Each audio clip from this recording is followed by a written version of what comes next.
Kasama natin ang chairperson ng Alliance of Concerned Teachers, si Sir Vladimir Ketua. Magandang umaga po, sir. Magandang umaga, Ma'am DJ Chacha, kay Sir Ted Tylon po. Magandang umaga po sa inyo, sir. Thank you for being with us today. Eto na nga, sir, usap-usapan po, no, hindi lang sa social media, kundi ng mga magulang at ng mga teacher. Ito pong bagong department order na inilabas ng DepEd kung saan tatanggalin nga daw po yung mga distractions sa classroom. Ano pong reaksyon nyo dito? Well, nag-viral actually yung DepEd Order 21 na yan, no, nasa kabila nung paghahanda ng mga teacher, no, dito sa darating na August 29 na pasukan. Ibig sabihin, bahagi ng paghahanda nila, no, nagkumpuni, etc., etc. Tapos meron tayong marinig na o mababasa na ganitong DepEd Order 21 na pagtatanggal nga ng tinatawag na unnecessary, mga printed materials, etc., etc. na nakakalungkot, no, dahil sa tingin namin ito ay isang malaking bagay na nakakatulong sa hanay namin mga guro bilang bahagi at methods ng aming mga mag-aaral. No, ang dapat tingin namin, ang dapat gawin sana, tanggalin sana ng DepEd ay yung mga di ka na Islamic sa aming ginagawa o yung tinatawag na naming mga non-teaching, no, non-teaching o mga clerical works. Dapat yung tanggalin. Hindi yung napatunayan na sa maraming batis na mga learning materials na nakakatulong, katulad nga na itong mga nakadikit sa aming mga classrooms, sa mga walls. Medyo subjective din po kasi yung mga unnecessary, yung word na unnecessary. Kasi baka yung unnecessary sa iba, pwedeng hindi unnecessary para sa ibang mga guro. Ito po ba'y nalinaw na at na-explain ng maayos ng DepEd kung kung may pupwede ba, halimbawa nakakatulong talaga para dun sa mga bata at kung alin ang hindi pwede? Actually, isa yan sa hinipag namin, no, na sulat sa Department of Education. Sumulat kami, bahagi na yan, no? Pero hanggang ngayon, Ma'am DJ Chacha, hindi pa rin sumasagot, no? Pero tingin ko, no, doon sa unnecessary materials, no, hindi naman magdidikit ang mga guro, no? Na sa katunayan ay talagang pinagkaabalahan nila ito, overnight nila ito kasama ang mga estudyante para ilagay. Halimbawa, nung naalala natin siguro, nung panahon natin, Ma'am DJ Chacha, no, sa loob ng classroom, merong wall para sa physics, wall para sa mathematics, no? Meron pa nga na nakalagay dyan kung sino ang mga cleaners, mga attendance chart, sino may mga birthday. Lahat po yan ay pinag-isipan, no? At yan ay necessary. Sa panahon lahat na ngayon na alam na natin, ang daming mga distractions ng mga estudyante. Kaya isang tulong ito, isang methods ito na nagagamit ng mga bata, lalo na sa elementary po ito. Sinabi niyo po kanina, no, kasi nga itong mga posters na ito na nakatutulong sa pag-aaral ng mga bata, ginagawa po ng mga teacher at ng mga estudyante bago pa mag-start ang simula ng klase, which is next week na. So, ibig sabihin, mga July pa lang siguro, yung iba baka June pa lang, tapos na nila gawin yung mga ididikit sa classroom. So, ano po ba daw ang sabi ng DepEd? Talaga bang final na ito? Hindi na magagamit ng mga teachers yung mga pinaghirapan nila para doon sa kanilang mga estudyante? Well, yan nga po yung gusto namin ilinaw sa Department of Education, lalo na sa Central Office. Kasi yung mga kapatid nating mga principals, no, na matagal nang nagturo, naging classroom teacher, mga kapatid nating mga schools division superintendent, ay sila mismo ay nagtataka din, no? Nagtatanong din, ano ba talaga yung pwedeng maitira, no? Kasi may sinasabi sa nakikita rin natin sa social media, pwede namang magtira daw halimbawa ng mga pictures, no, ng mga mayor, ang Department of Education Secretary, yung picture ng presidente. So hindi malinaw hindi malinaw kung ano talaga yung pwedeng itira, no? Halimbawa, meron din kami nakita sa social media, halimbawa, mga crucifix, o halimbawa, cross, pwede raw itira yan, no? Pero sa baba kasi ang nangyayari ay pag sinabi nating mayor, no, ibig sabihin talagang walang laman, no? Wala talagang nakalagay doon, no? At ang problema pa, ito nangyayari, Ma'am DJ Chacha, tinanggal pero pinapipinturahan. Kaya sa tanong dito, saan kukuha ito ng gagastusin? No? So, siyempre, additional naman itong burden sa mga teachers at saka sa mga magulang, no? Kaya tingin namin ay mahalagang pag-usapan ito ng mga stakeholders, lalo na ngayon, no? Fully face-to-face na, hindi katulad na karang taon. August ay limited pa, November pa rin face-to-face. Pero ngayon talaga August 29. Kailangan makita ng mga bata kagad, nakaaya-aya yung loob ng classrooms. Okay, ganito, no, Sir Vladimir, no? Wala itong consultation na ginawa ang DepEd sa hanay ng mga guro sa public school bago sa desisyon na ito? sa matagal na panahon, Sir Pailo, no, wala pong nagaganap na mga konsultasyon, lalo na yung mga policy ganyan, National Learning Camp, ito lalo na yung DepEd Order 21 po na ito. Okay, sige. So walang konsultasyon at ito ho ay naging desisyon ng kalihim ng DepEd. Ngayon ang sitwasyon nga kasi ay may mga tapos na magbrigada eskwela and then apparently ngayon lang ito na sa publiko kaya ang iba nagkukumahog mag-aales ng mga nakadikit doon sa pader. Ang siste dyan ay dahil nga sa marami mga marka yan, kung magpipintura ngayon, baka sa pagpasukan, amoy pintura pa yan at hindi maganda para sa pag-aaral ng mga bata. What do you think?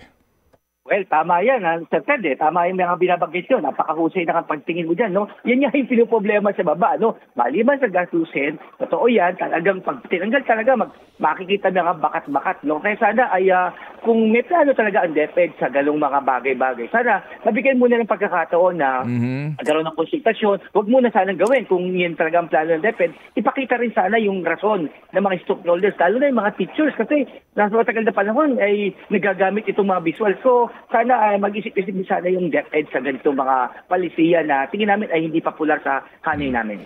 O sige, kasi sa sinasabi nyo na klarifikasyon dito, palagay ko naman hindi mahirap intindihin tong wikang English na ginamit po, no, ng ito ho yung implementing guidelines, no. Babasahin ko lang specific and I hope you don't mind, Sir Vladimir, ha. Okay? Eto. Under number 2, maintenance of clean schools. Sabi dito, schools shall ensure that school grounds, classrooms, and all its walls and other school facilities are clean and free from unnecessary artwork, decorations, tarpaulin, and posters at all times. All right, no? Pero bagamat dito nakalagay unnecessary artwork na maaring mga hulugan ng kasi ito necessary so pwedeng itira. Pero yung dulong sentence nito nagsasabi na ito Oo. Classroom walls shall, which is mandatory, shall remain bare, as in bare, ibig sabihin as in, wala na, ikaw makikita maliban sa pader lang at pintura nito kung may pintura man.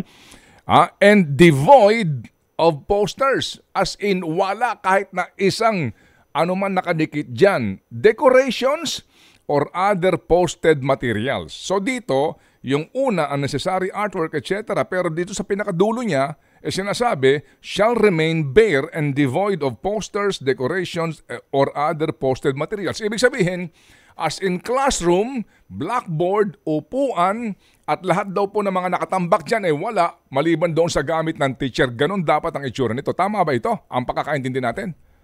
Well, tama po yan, Sir Ted. Hindi nga po yung sabi ko, kanina, nag-viral. Talagang tinanggal po talaga totally lahat po ng mga nakadikit sa matagal ng panahon ay nakadikit na yan, no? Mga multiplication table, mga physics, mga gamit ng Pilipino, palagpuri, etc. Yan yung pinuproblema ng mga teacher na ngayon ay tama yung binanggit ko kanina ay pinagpinturahan ngayon, no? Yan yung nakakalungkot Sabi nga natin ay ano mangyayari sa loob ng mga classrooms, no? Teacher ang makikita mo, estudyante, pero sa paligid nito ay puti-puti, no? Di ba, kahit po tingnan natin ng plan, may nakita tayong mga research dito, nagagamit ito sa pagturo ng mga bata. In fact, ako po, pag nagtuturo po ako, gumagamit po ako ng tinatawag na maliban sa graphic organizer, ay yung pag iniikot yung mga bata sa loob ng mga classroom. So, sabihin, nagagamit ko, hindi lamang yung silid-aralan bilang yung yung blackboard, pero yung gilid po ng mga classrooms, nagagamit ko rin po. So, kailangan gumamit tayo ng mga pamamaraan. So, dapat, yun sana makita ng DepEd, no? Wala tayong problema doon sa usapin ng kalinisan, pero tingin dito, alin ba talaga yung necessary at unnecessary, no? Okay. Pero tingin ko, sabi ko nga kanina kay Ma'am Bigel Satcha, ay lahat ng bagay na dinikit namin dyan, necessary. Sige, so klaro naman yan Sir Vladimir, na sa murang edad, kinder, grade 1, grade 2, yan nakakadagdag nga doon sa interest po ng bata at excitement pumasok kapag may mga iba siya nakikita. So, ano ho ba tingin niyo ho dito? Kung sakasakali ba pag high school hindi na kailangan nitong mga materyales sa pader, gaya ng binabanggit yun, mga formula sa... Periodic table of Di ba? elements, Oo, mga ganon. ganyan. Ano ba, sa inyo ho ba? Ano ba? Opo, go ahead. Well, ito ay kailangan pa rin po natin. Halimbawa po, ako po ay nagtuturo po ako ng Arlim Panlipunan, no? Bawat araw po o kaya bawat linggo ay mayroong mga mahalagang mga historical significant events, no? Na nilalagay ko sa classroom ko, no? So ibig sabihin, kahit po high school ay kailangan din, no? Ibig sabihin, yung talagang classroom na ito ay dapat bilang avenue o isang espasyo para lagayan ng mga dagdag na kaalaman ng mga bata. Maliban sa mga birthdays, maliban sa sino ang mga cleaners, ay dapat ay gamitin din itong espasyo para sa pagtuturo, no? Yan sana gusto naming Sir Ted, yan sana gusto naming isang gunit banggitin na Madam Secretary, sana ay pag-isip-isipan natin kasi kailangan, lalo na ngayon, kailangan natin ng learning recovery, no? Sinasabi sa National Learning Camp ay napakaraming mga bata ang bagsak talaga sa mga pagsulit. Kaya sana ay mapag-isipan pa. Sige, so sa inyong eskwelahan, Vladimir, sa Quezon City, ano nang ginawa? As in, ngayon, bare na ito lahat o yung iba ay magtatanggal pa lang? Yung iba po ay nagsimula na po magtanggal, yung iba po ay nagmumuni-muni pa kasi ay makikipag-dialogo pa kami sa ilang mga sa mababang ahensya ng DepEd. Halimbawa po, sa SDS, no? Ano ba yung pwedeng maitira? Kasi tama po yung binanggit nyo Bare kasi yung malaking usapin dito, hindi pa yung usapin ng necessary, unnecessary. Sabihin, talagang tanggal lahat talaga, no? Yan pa yung ino-open ng ilang mga schools division offices, no?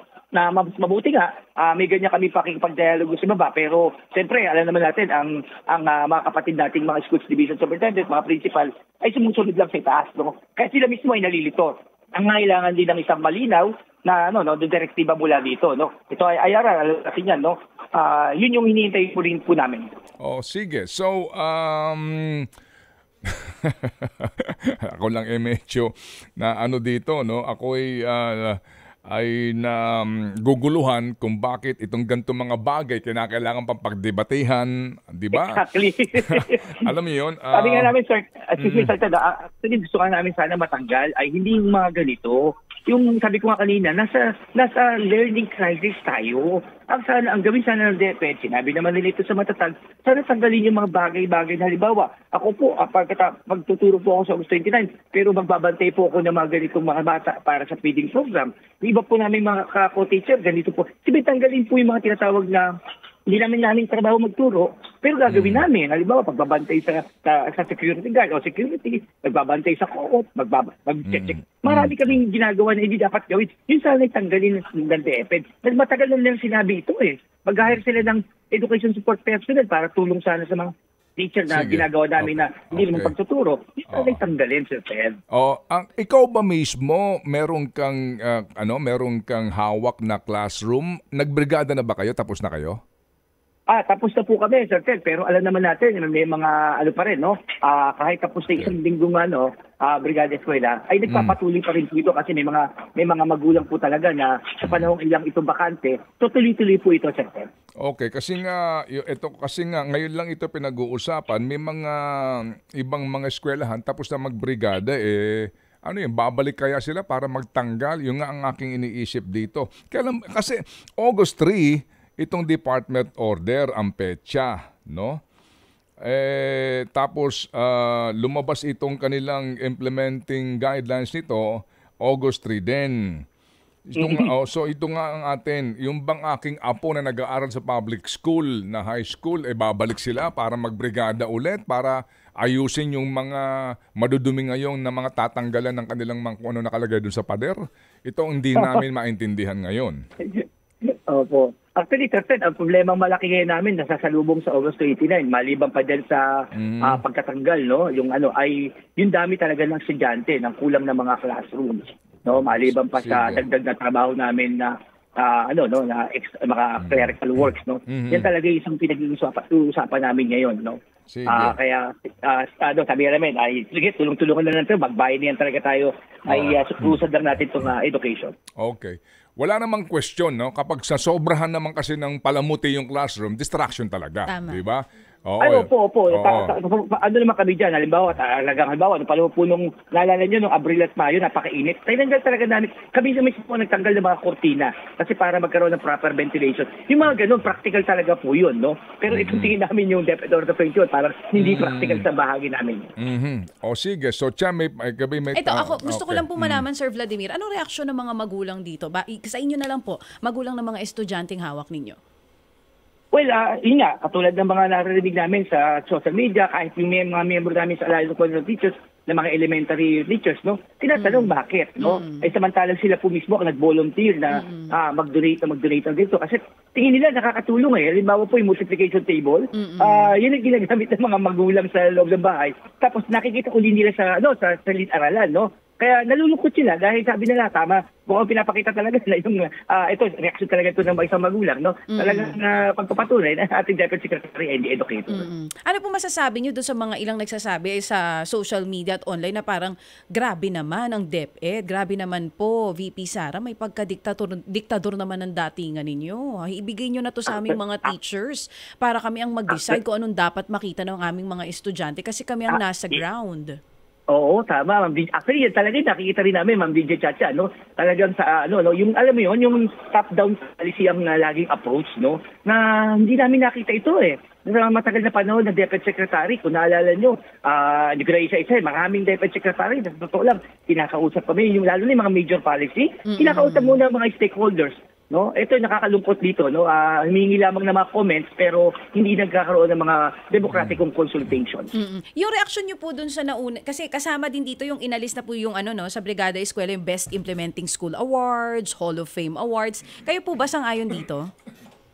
Well, totoo yan. Actually, isa in fairness, no? Isa yan sa maganda sa DepEd Order 21, no? Actually, sinulong talaga ng Alliance of Concerned Teachers yan kasi sa matagal na panahon talagang ginagawang contest yan. Na hindi lang usapin ng contest, talagang gumagastos talaga ang mga teacher at mga magulang. Na ipanalo natin yan at buti na lang sa DepEd Order 21 nilinaw. Pero tandaan natin, minsan talaga, no?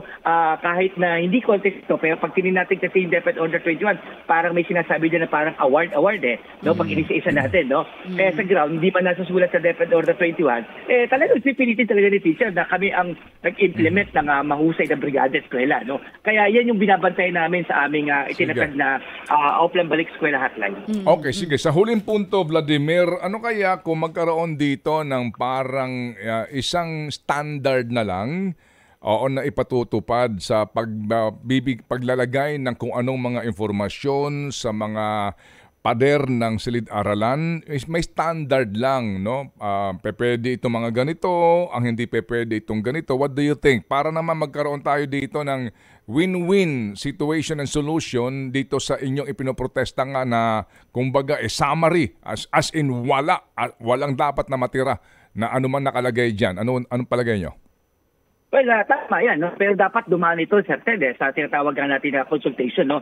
Alin dito pwede, alin dito hindi pwede. Yan naman ay dapat ay limitaw dun sa mga konsultasyon sa mga eksperto, lalo na sa mga child psychologist na mga teacher, o kaya mga eksperto natin lalo na sa mga kapatid natin sa PNU sa UP. Yan sila may mga mahuhusay na obserbasyon dito. Ano pwede makatulong na visualization? Kasi po sa HATS po, sa higher order thinking of skills, talaga napakahalaga po talaga ng visual eh. Maliban sa audio, yung visual napakahalaga po nito. At yun hindi pwedeng mawala sa anumang klase ng pagtuturo, no? Yun yung kailangan. At ngayon, ang tanong, ano pwedeng ilagay dyan? Yun sana yung pwedeng pag-usapan ng mga stakeholders kasama ang DepEd Secretary. Okay, anong balak ng grupo nyo dito? Officially, anong balak nyo? Well, of course, alam naman natin, no?